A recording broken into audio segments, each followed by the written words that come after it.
Welcome to Based on a Book, where godly drama and mythological mayhem come to life. I'm Keri, your friendly neighborhood demigod and companion for this week's quest. I'm Lindsey, and I believe surviving the Lightning Thief movie should count as a heroic quest. And I'm Crystal, 100% pureblood goddess. This is the third and final installment of our Lightning Thief extravaganza. In this episode, we're diving into everything we didn't get to cover in our breakdown of Rick Riordan's The Lightning Thief. And if you haven't noticed, I've pronounced it 3 different ways in each episode.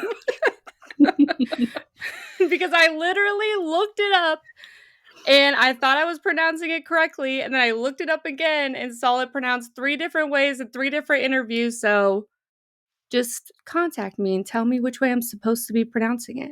Yeah, Rick. Yeah, Rick. But we're going to be covering both the original book and the Disney Plus series, just talking about it and discussing it. Then we'll reluctantly visit the infamous 2010 movie adaptation, and then wrap things up, finding out which godly parent would claim us if we were demigods in the Percy Jackson universe. So this episode will contain spoilers for the Lightning Thief book, the Disney Plus series, and yes, even the cursed 2010 movie. If you haven't completed your quest through these yet, turn back now or risk the wrath of the gods and major plot reveals. So first I want to start with any little extra Lightning Thief bits that we didn't get to get into in the first 2 parts, because we kind of flew through those, the TV show, the book, and I mean, we probably missed a lot of different things because there's so many extra connections, like Greek mythology connections in the TV show and just in general. I actually found a really good source called the Greek Travel Tellers blog. I'll actually provide a link in the description of this episode. But it's a great link for the different connections of Greek mythology and the Percy Jackson series as a whole. But it does for the Percy Jackson, the Olympians series, not just the Lightning Thief. So there might be a little spoilers for other books in the series, but I was able to kind of like find the different characters I was looking for. It has pictures and it shows like the different connections between the mythology and how they talk about it in the actual book. So I thought that was really cool. But I didn't know if you guys wanted to talk about any extra bits before we get into the movie at all. You know, I had some like actor connections. Mm-hmm. Like Toby Stevens plays Poseidon in the series. Yeah. Who's the sea god. His mother, Dame Maggie Smith, played, I think it's Thetis, which is the sea goddess in Clash of the Titans in 1981. Oh, so I thought interesting. I thought that was neat. That is a really cool connection. I wonder why. He's like, it's okay. You said it was his mom. Mm-hmm. He's like, my mom did this, so I put that on my resume. She was also in Harry Potter, so yeah, right. I have experience in this. Right. Yeah. Something that I really loved in the book and just like in the movie in general that I feel like we didn't get to like go into more detail about was just the camp in general, which I'm assuming is going to be, I haven't personally read the rest of the series. I know, Crystal, you've read the rest of the series, but I'm excited to see this camp like expand.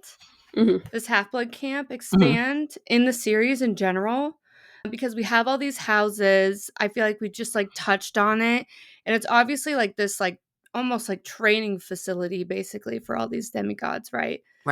And like I like these like added details where they're talk about these like they have all these houses for all these different gods, right? And Percy in the book is like, well, where's like these gods' kids and things like that, and like they're like, well, these gods don't ever like have kids, and that's why, you know, they don't have anybody in these houses. And then I like whenever they were showing, like, I think it was like Artemis or something, like they never have kids. I think it was, I don't know if I'm pronouncing this correctly, Harris or like, yeah, Mhm. Zeus's wife. yeah, Yeah. never had kids and things like that. And so I just thought that was really interesting. They have a house, but they show it in the camp that they have a house, but they never have kids or put any kids in there. Right, because to not have a house in the camp would be like an insult to them, Yeah. Yeah. which is another reason these, or another way that the author shows that these gods are temperamental at Mhm. best. Yeah. And I love that that's shown. I think for me, the thing that we probably didn't touch on as much as we could have is the obvious parallels to a lot of other hero's journey type stories, specifically Harry Potter. I mean, we see the two boys and the girl, the Ron and the Harry and the Hermione in Grover and Percy and Annabeth. Mhm. And we kind of see that growth together. But I think what makes this story different, and in my mind a little bit better, is that at Camp Half Blood, they recognize that these demigod children are smaller percentage than the general population. And so they're being taught skills to survive in society as it is. Yeah. Whereas at Hogwarts, it was teaching them how to survive in their own little wizard bubble Yeah. outside of the muggle world. And I think that that's such a huge difference, and I think in a great way, because we're saying that, like, yes, you're different, yes, you're special, yes, things are going to be harder for you, but we need to make sure that you have the skills to get by in the world as it is, not as we wish it would be, not as it should be or we want it to be, but as it is. And I really loved that, especially Mhm. touching on the fact that, like, we have neurodivergent, kids, ADHD, dyslexia, probably some autism in there, but they didn't talk about it a ton when the book was written. And I love that that's so represented. And again, those like they talk about learning those coping skills and how to get by. Mhm. Yeah, I was just thinking in my head as you're saying that, because I think that's a really good point. That, and I was thinking about the fact that in this world of Percy Jackson, they have this thing called the mist that helps them live amongst Mhm. other people in the real world too. That helps them, like, they need the skills to help them live amongst, mortals, Right. but they also have this extra thing that helps them called the mist that allows them to live amongst mortals. And I was thinking of Harry Potter, that they have something similar to that, right? That Mhm. would help them, that makes people forget what it is. It's because doesn't Hermione do that to her parents in the Yeah, they end? have all kinds of charms and spells that they can do Yeah. to make people forget or to cover something up or to make it seem different than what it really is. Yeah. Yeah. So Mhm. that I think that's a really good point. Was there any, like, favorite parts, like, most memorable parts to you? Both? Either, like, the TV show or just the book in general.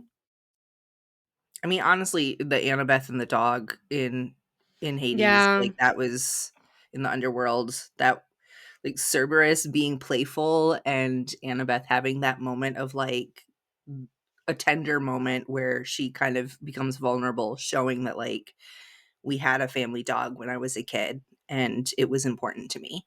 Mhm. Like, because we don't get to hear a ton about her childhood. We never get to see those tender moments, and to see that tender moment. And I'm a big dog person, especially big bully breeds that are usually thought of as really aggressive, usually are the, like, silly, goofy, playful dogs. And so that really Especially made me that after, that made me happy.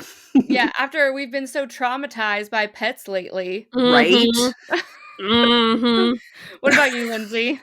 I actually wanted to bring up, since Crystal mentioned Annabeth, I wanted to bring up something that they covered in the series that I don't remember being in the book. But Annabeth is the daughter of Athena, and Athena is known as the virgin goddess. If she's the virgin goddess, how did How's she she have a having kid? kids? Right. Yeah. And they mention it in the series that Annabeth was born from a thought. So I really like that they were able to include that and kind of explain it better. Yeah, I think that's cool. I like that a lot. I was trying to think, I don't even think that they didn't particularly leave anything big out from the book in the TV show. No, I think they did great. Yeah, like this adaptation was really awesome. Not to jump too far ahead, but like the movie was so different from the book. I mhm. remember watching it and just thinking to myself, and especially having read the next book in the series, going, how are they even going to do the next book? Yeah. Considering how much they changed and left out and, you know, and switched around. And watching the series, instead of having that dreaded feeling, I was having that like excited feeling of like, oh my gosh, I know exactly how this is going to go. This is going to work perfect. They, you know, Yeah. and so it was really, I mean, as somebody who loved the books from the beginning and then was so freaking hurt and disappointed by the movie, I was pumped by the series. Like it just got me all excited all over again. Yeah. I feel like it was a really great example of bringing a book to screen. Mm-hmm. Like, it really felt that way. Like, it felt like it was bringing the story to life. Yeah. Absolutely. And after, like, covering so many adaptations on this podcast so far and, like, having so many more to come, like, I'm gonna be using this as an example kind of thing. It's Absolutely. perfect. Yeah. Yeah. So, anything else? Lindsey, Crystal, anything else to add? Not yet. Because let's get into this freaking movie. Please. Okay. All right. This movie, I'm so excited to talk about this. Just because I Has just so want to many just things to go say. in. I just want to go in. So it came out in 2010. 20th Century Fox got the rights to it, and it was directed by Chris Columbus. Feels like a Chris Columbus movie in 2010, my opinion. Yep. All right. I want to get into the biggest plot twist of all, which is the most absurd cast I've ever seen in my life for this Percy Jackson movie. I looked it up and did the math. Percy Jackson, of the children that were cast, the gentleman who played Percy was the youngest, and he would have been 17 or 18 at the time of filming. Percy's 16 in the movie. And literally everyone else in the cast is in their 20s. Yep. And all the other, like, this was right off the bat. I remember being like, those aren't kids? Like, yeah. This is supposed to be about kids. Yeah. So I want to get into names in this cast. All right. Go. And I'm going to try my best to pronounce these names correctly. So don't come for me. I'm ready. You already know me and me pronouncing names. Logan Lerman, playing Percy Jackson. You might know him for Perks of Being a Wallflower. Annabeth, we've seen her already. Yep. Alexandra Daddario, I believe. So. Yes. The sister, the older sister, and We Have Always Lived in the Castle. Constance. Yes. Brandon T. Jackson playing Grover. Jake Abel playing Luke which was in every 2010 to 2013 teen fantasy movie at the time. And in Supernatural. Yes. Yep. Sean Bean playing AKA Zeus. AKA Ned Stark, AKA Boromir. Yes. AKA Sean Bond. Sean Bond. Game of Thrones, Lord of the Rings, and my personal favorite, National Treasure.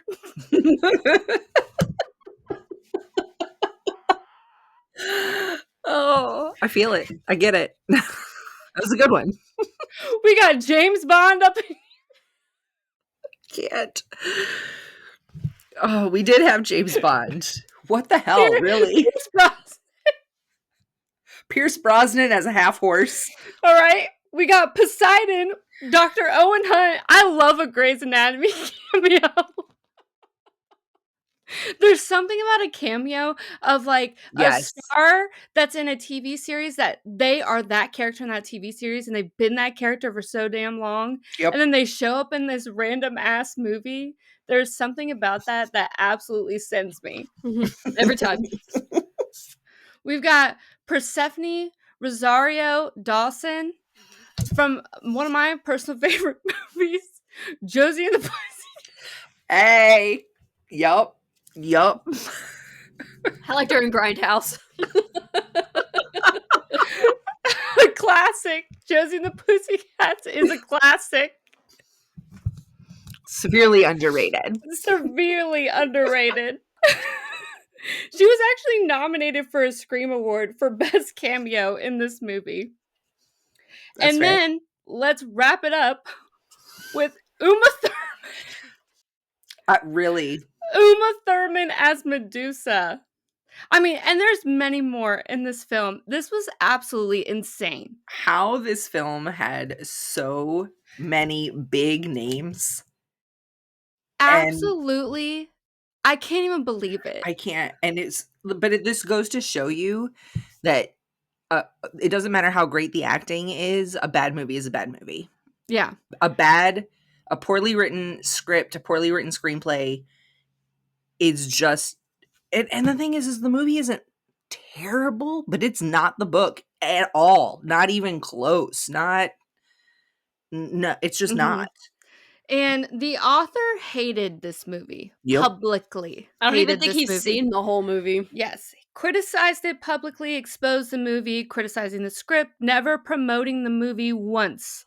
Literally publicly said on platforms saying that literally quotes from him saying that, have you ever seen me publicly promoting it on my social medias, on my websites? No. Take that for what you will.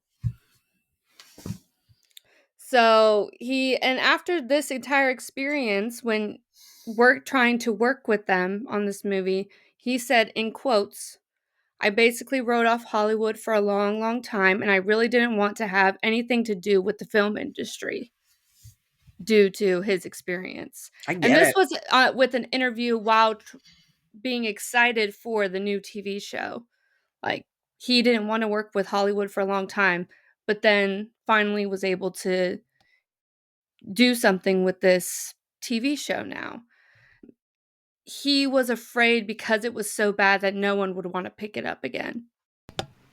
And I get that. I mean, how many, book adaptations can you think of that got killed after the first movie and they've never been touched again? And they could have been really good if they had another chance. There's a ton. He had no control over anything, and that's why it was very important to him to have control over stuff for the TV show. And when you do an adaptation of an incredibly well-loved popular series, you can't rush it. You can't. I mean, like, yeah, if it's a book that nobody's really ever heard of, but you think this would translate better to screen, go for it. Some are out there. But if it's as universally loved as this series is, the minute you say that, the expectation is here. You know what I mean? And if you don't take your time and work at it, you're just never going to get there. And not listening to the fans, not listening to the author of this well-loved series, like, I don't know what they expected. Yeah. Lindsay, have you seen this movie before? Was this your first time watching it? Yeah, it was my first time. And Crystal, was it your first time? No. Or have you seen it? You've seen it, yeah. You've seen Multiple times. Yeah. It was always on cable for a long time, too. Yeah. Like, it was always running on TBS or whatever, like, TNT. It was always running for, like, 4 or 5 years. You could find it somewhere at least 2 or 3 times a day. Yeah, this was my first time watching it, which is honestly, I'm very surprised it's my first time watching it because this would have been my jam back then. This would have been my jam because this was like right up there at the same time. It was like, oh my gosh, what other movies were coming out? It's like that I Am Number 4 movie that also is an adaptation that came out. Just like all those like teen fantasy movies, like those were like my jam back then. And then watching this, I was like, oh my gosh. I mean, we're all agreed that it was like bad? Yes. Okay. Absolutely. Okay. I mean, I was just making the assumption here. I'm like, Yeah, this no, is that's a bad bad. movie. Like, this is really, really bad. Like, not even because of the adaptation part. Like, it feels like a bad movie, period. I tried to take myself out of it and like forget about the book, Mm-hmm. you know, and can I like this movie just for the movie? Mm-hmm. And Yeah. it's not as bad as like thinking about the book, but it's still not good. Yeah. You know, it's still Mm-hmm. maybe like a 2.5 if you're lucky. Yeah, I agree. There's also a video game based on the movie, not based on the book, based on the movie for Nintendo DS. Lindsay, we're going to need you to play that. Give us a review. Yeah, I was gonna say, don't look at me. I ain't Pretty sure doing I got a DS over here somewhere. Yeah, we're going to need you to play that. Give us a review later. But yeah, so the movie is, if you can't already tell, it's significantly different than the book in many, many ways. I mean, you still have similar characters, Someone still obviously. stole the lightning. Yeah. That's Someone and these are all still demigods. Yeah. And That's there's still almost a where it camp. ends.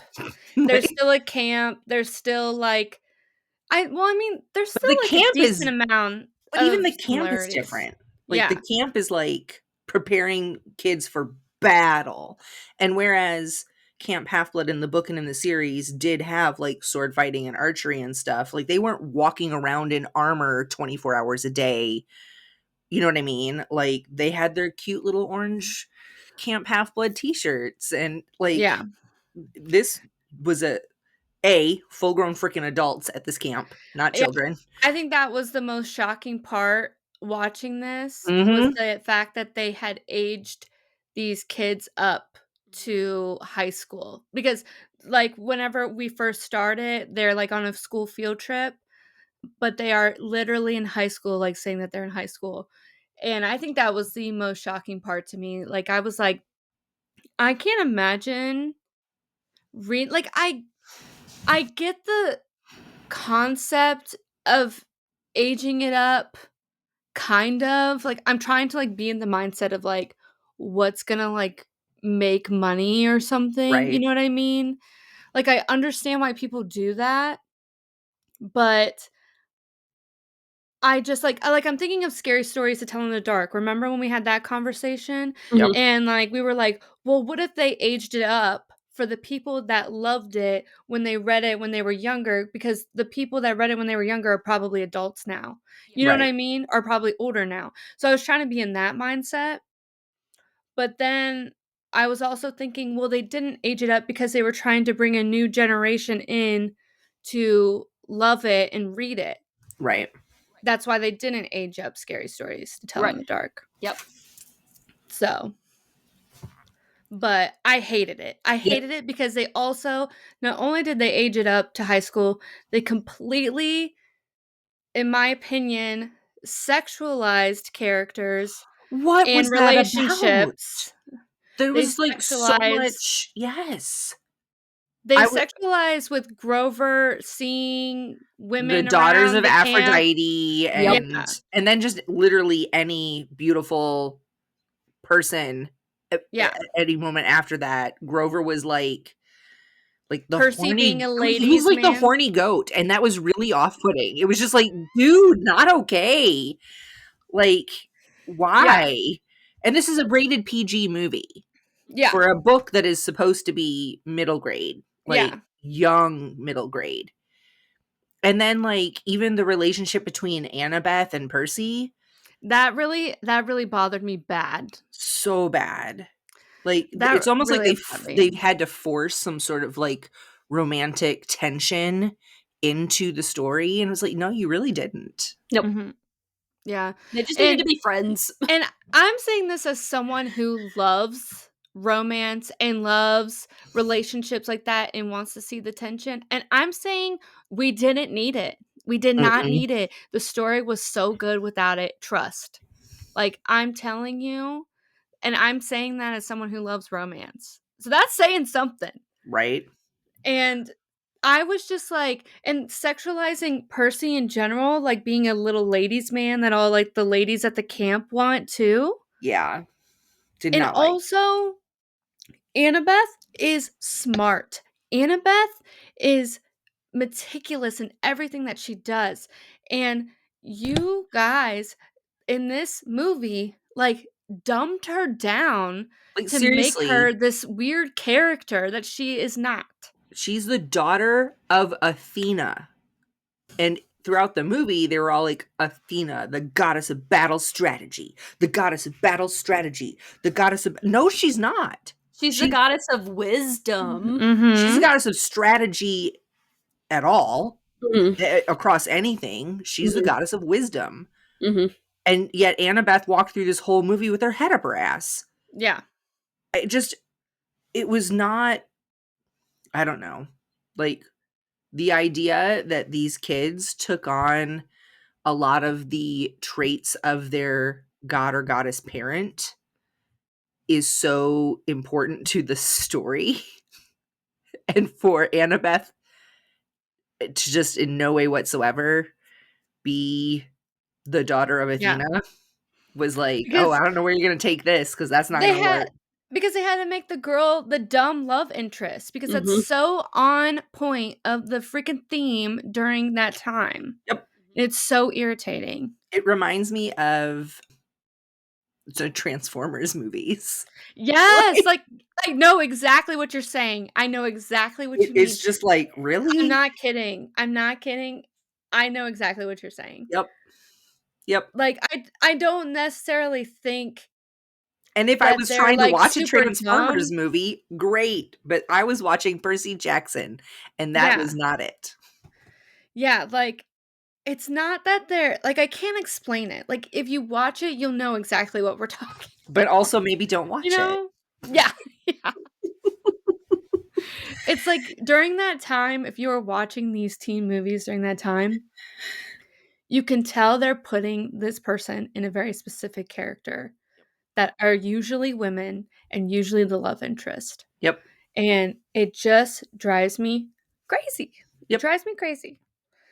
And then we got Chiron coming over. Oh my gosh, I couldn't even take it. Him with his half horse body and the way he was walking had me cackling so bad. Like with his shoulders back and his arms spread all the time. Like, what? I don't Oh know my what's gosh. happening here. That Yes. reminded me of, like, shoot, Naruto, who like runs with his arms back behind him. Like, that's what it reminded. Don't you disrespect my boy. But that's just it. If we were watching Naruto, like, great. But we're watching Chiron run across the beach.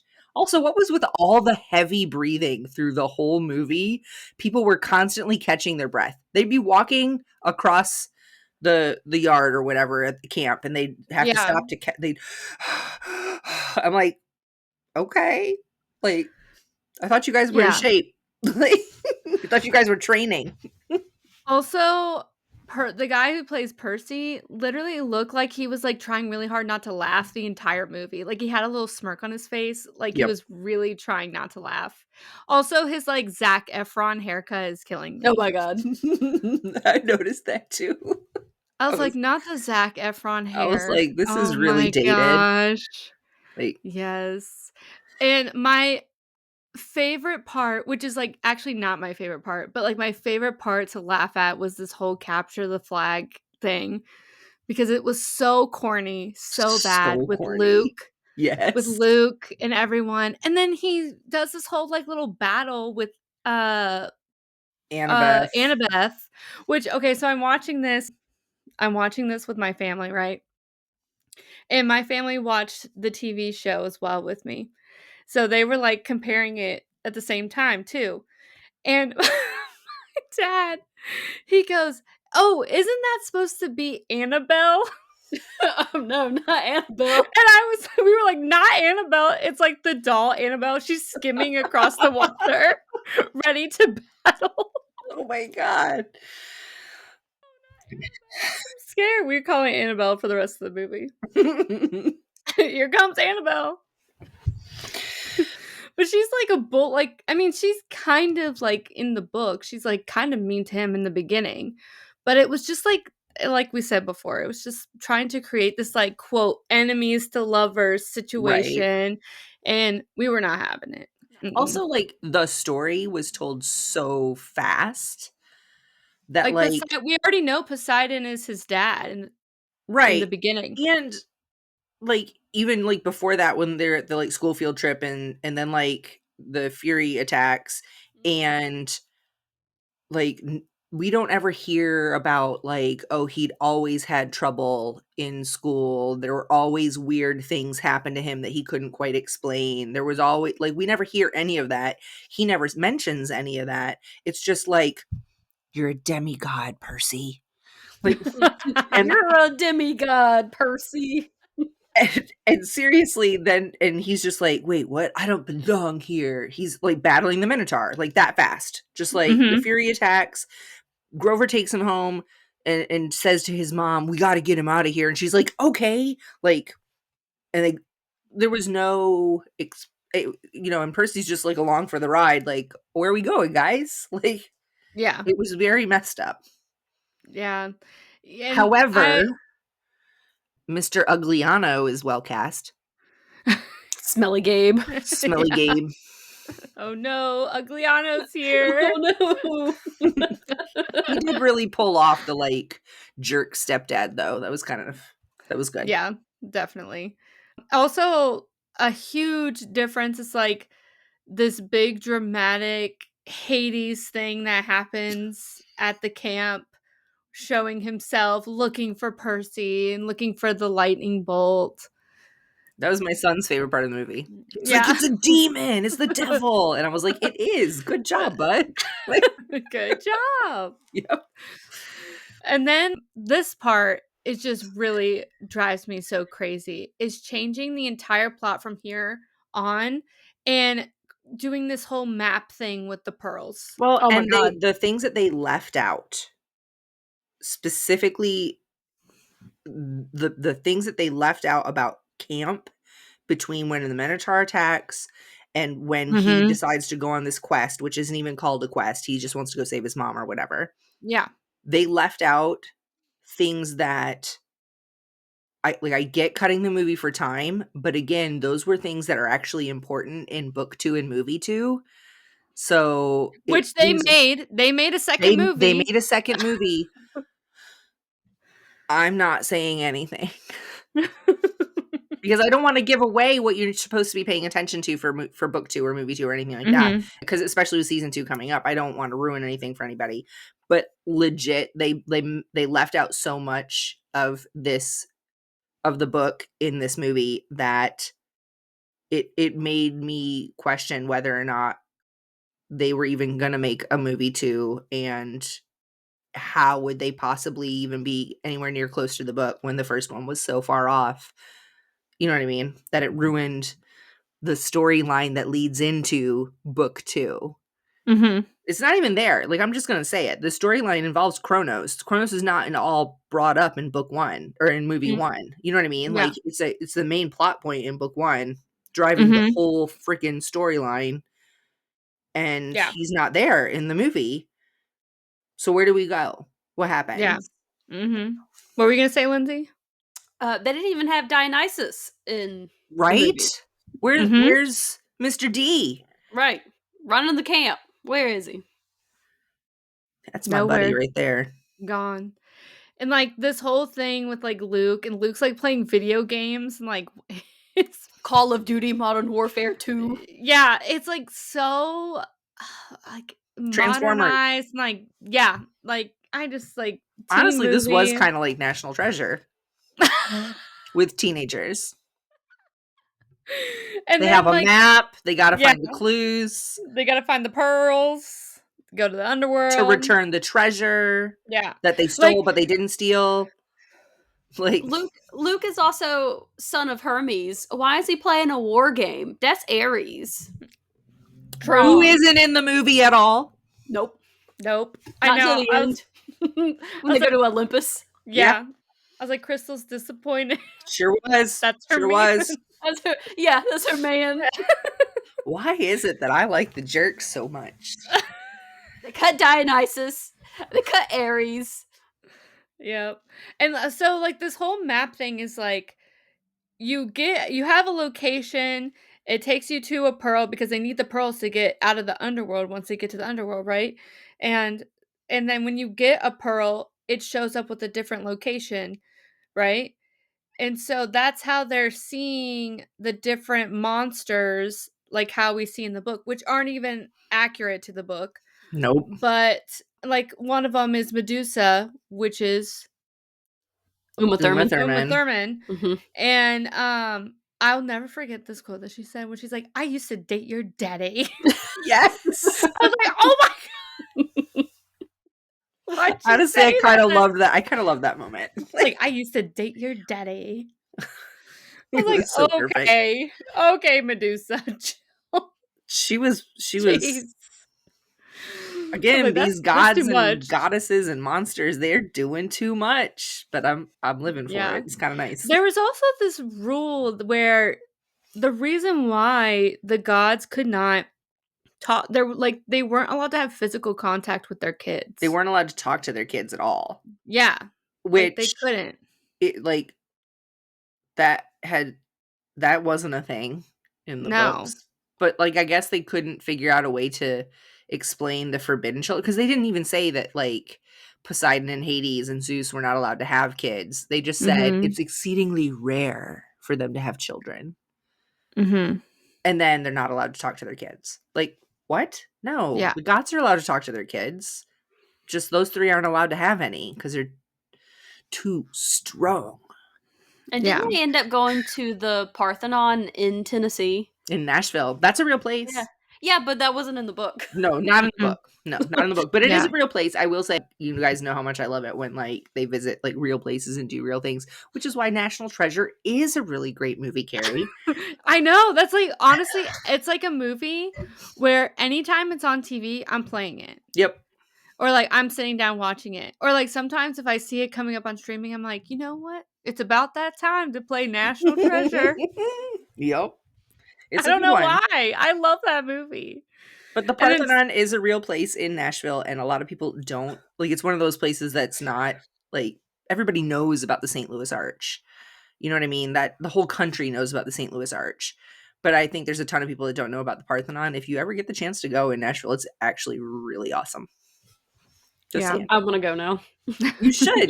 Come visit. It's not that far from me. We'll go hang out, and then we'll go to the zoo. I love a good zoo. With margaritas? With margaritas. They serve margaritas at that zoo. I like that they had, I didn't like that they took away a monster and replaced it with a monster. Right. But I did like the Hydra part in it. I thought that was kind of cool. So yeah, they did have that whole scene in there. But they do have like Poseidon's like always like talking in his mind in the entire movie, which I think is interesting. You know, Dr. Owen Hunt, he's talking in his mind the entire time. I'm like, Dr. Owen Hunt, Dr. Hunt, you have patients. You better get back to them immediately. You should be busy right now in the ER. All right. We don't need to be talking to Percy. We also get to see Persephone. I like that. Persephone's little bit is interesting. I mean, the whole Hades Persephone thing is completely different. Mm-hmm. This whole lightning bolt thing, completely Still different. Not the Hades I wanted to see. Yeah. It was definitely a different Hades from It was the closer show. for me. It was closer, but still not quite there. Yeah. What do you think, Lindsay? I thought it was interesting that they had her in the movie because the whole deal with Persephone and Hades is that she's allowed to go to Earth during like the spring, which if they're there before summer solstice, she should have been on Earth. She should have been on Earth. Yeah. I hadn't thought that far ahead, but you're right. That's a good catch. That's a good catch. She's But just you're our there hanging mythology out. guru, so I appreciate you finding all those little things. Yeah. Yeah. I do enjoy the mythology. Yeah. And then, like, we have, like, another thing of, like, Grover and, like, Persephone thing where, like, he stays behind and, like, makes a And whole, like, deal. again, they sexualize this. Yes, it's, like, so weird to me. I'm like, especially watching this after reading it and watching the TV show. Mm-hmm. I think that was, like, a really weird experience. Mm-hmm. It was very bizarre. I didn't like it. Nope, not a fan. Yeah, definitely not a fan.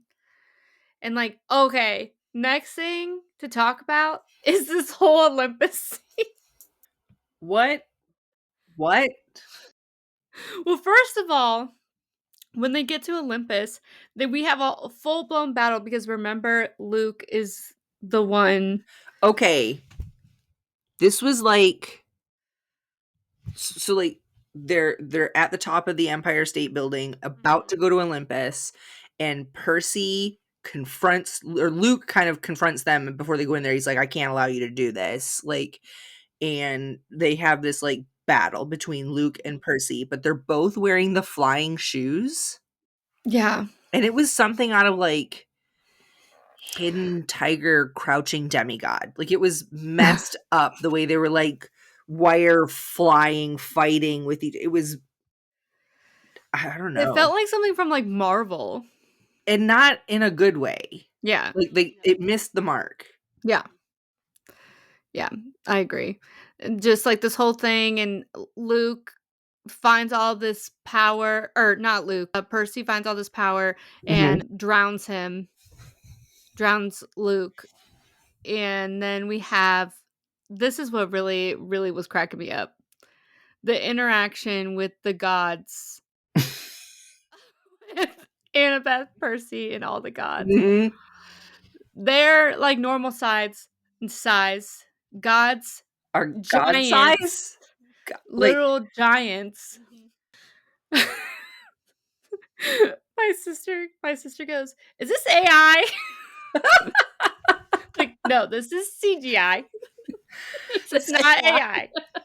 This is CGI. And I read one of the reviews on this movie was that the CGI was really good. And I was like, Oh. I mean, maybe for the time. maybe for the time. I had to like try to like, this is 15 years ago. Maybe. But that was just weird. They're like little people and the giant gods, but they're, yeah. Yeah, this part really, I hated it. I really hated it. I was like, oh, I don't like that they're big. I don't like that they're really big, and it's weird. It's weird. I always try to imagine what it looks like when they're filming those scenes. Like, what do they actually look like? Yeah. Like, how are they doing this? Percy like, and Annabeth are actually, 800 feet away on the other side. Exactly. They're yelling their lines. I found your lightning bolt! Yep. What? Yep. Like, yeah. So, and all the gods are there, like, having their little meeting, and they, like, barge in. Annabeth and I almost said Annabelle again. Annabeth and Percy barge in for this meeting, and they're, like, all meeting, and, like, even, like, Athena is there. And she's just like, "Hi, Mom." And I was like, that's she's so like, weird. I don't like it. Proud of you. I also hated how, like, Zeus and Poseidon are, like, going at it, like, we're going to war, they're late or whatever. And Athena's like, wait, no, it doesn't have to be like this. Like, Athena would never have, she would have never. Not my Athena. Yeah, not my Athena. She would have been like, let me tell you how this is going to play out, folks. And she would have had a PowerPoint. Yeah. Yeah, definitely. Laser pointer, everything. Yep. So everything gets solved, and then he goes back to camp and stays at camp. And there's also this whole storyline where, like, for the satyr, they don't get their horns until they complete something. Yeah, I don't know what that was about. So then Grover has his horns in the end. I'm not even sure where that lore is from. Maybe there is lore for that. I don't know. But that's, like, kind of how it wraps up. Yep. It's going to be a big no from me. The silence at the end. I hated it. I hated it so much. I did not like it. And you know what? I always had heard from people how terrible it was and how much they hated this adaptation. And I'm with you. They were I'm right. with you. Yeah. You were right. But yeah, any final thoughts on that? I'm assuming I know what our final verdict is. It's definitely not the movie. I can tell you that. When we cover season 2, because we're going to have to cover season 2. This was fun. Yeah. Are we going to watch the second movie? Please don't make me. Absolutely. But Yes, you know what damn it. I'm very nervous about is that I heard that the second movie has bits that it combined content from the second book in like the 5th book in the series. I think I remember that. I'll watch it again. I've already seen it. It won't be a spoiler. I'll watch it again to like be the buffer for us. Yeah. So I am worried about that, but I'm excited to cover season 2. It's going to be super fun. Mm-hmm. But yeah, so let's get into our question of the episode. Kind of like a two-parter. We took a Percy Jackson quiz, which I think is available on like the Disney website. We'll provide a link in the description so you can take it as well, which makes you take a quiz and ask which Greek god could you be the child of. And I want us all to reveal what the quiz gave, and then I want us to reveal, if you were a demigod, who do you wish was your parent of all the gods? Like, who do you wish you got on the quiz? Okay. If you didn't get that person on the quiz or that Okay. god on the quiz. All right. Let's start with Crystal. Oh. Well, I want to guess what you guys got. Like I want the chance to guess. I think Lindsey probably got Athena because she is so organized and so thoughtful and so like she's a planner. And I wouldn't be surprised if Keri did too, but I think Keri might have gotten Zeus because I don't even know if Zeus is an available option on this quiz. I don't know. But because she's a little bit more like forceful about things and ideas and like outspoken. And so that's just my thought. Don't tell me. I wish that my godparent was Hephaestus, the god of craftsmen, because I love to craft. I love to build things. I actually took woodshop when I was in high school. I love working with my hands, and I'm just not necessarily the best at it. So it would be great if I had a godparent to help me with that. But do you guys want to guess who I got before I tell you? I don't know anything about Greek mythology, so I feel like I wouldn't even know. I can't even. I'm gonna let begin Lindsey. to guess. No, I can't I'm gonna even. let Lindsey. I'm terrible at guessing. I can't even. Okay. I got Hermes, which I'm actually super okay with, who is the god of thieves, but also the god of travelers and lost things. So basically, Hermes is described as a welcoming spirit. And honestly, like that's what I strive for in my life. I want people to be comfortable and feel safe in my home and around me. I want to do whatever I can to make sure that they feel comfortable in my spaces.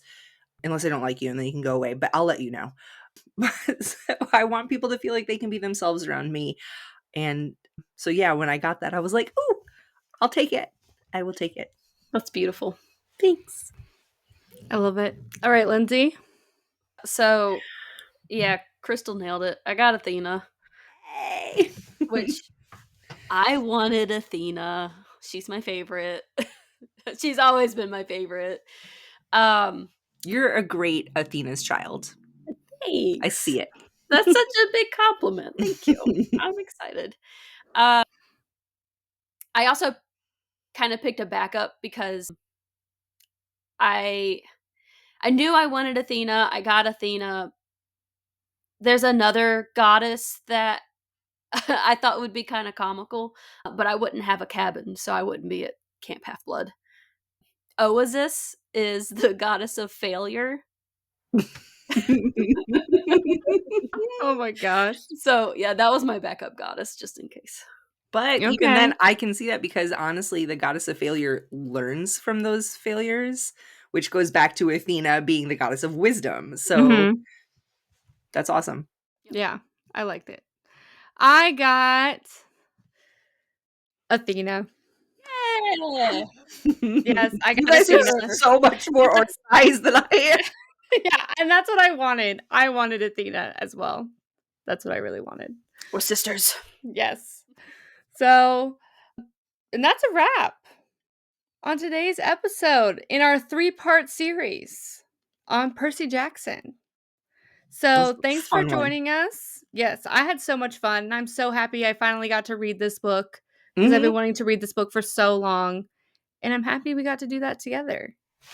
So, thank you for joining us on this quest through monsters, myths, and messy adaptations, like that insane movie we just covered with the most insane cast I've literally ever seen Mhm. on the most dumb movie I've ever seen. If you enjoyed the ride, don't forget to leave a review, share with your fellow campers, and hit the follow button. Be sure to follow us on social media and let us know if you caught any Greek mythology connections in the Lightning Thief that we might have missed. We would love to talk about it. Until next time, steer clear of the underworld and may the gods be ever in your favor. Bye for now, heroes. Bye. Bye.